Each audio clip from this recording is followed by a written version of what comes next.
Pai, do Filho e do Espírito Santo de Deus. Aleluia!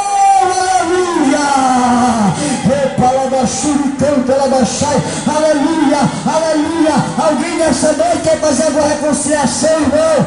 Alguém que quer entregar a vida a Jesus? Aleluia, glória a Deus. Não por força nem por violência, mas pelo Espírito de Deus.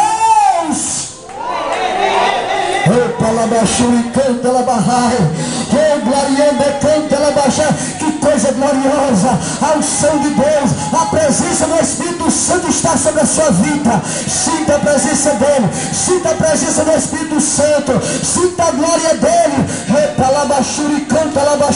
Está neste lugar. Receba a bênção é sobre a sua vida, em nome do Senhor Jesus. Meu Deus, abençoa em nome do Pai, do Filho e do Espírito Santo. Estenda sobre o amante, que a graça do nosso Senhor e Salvador Jesus Cristo, o amor do Pai, a consolação e a comunhão do Espírito Santo seja com todo o povo de Deus hoje para sempre. Todos digam amém. E as palmas do Senhor e a paz do Senhor. E para encerrar em nome do Senhor.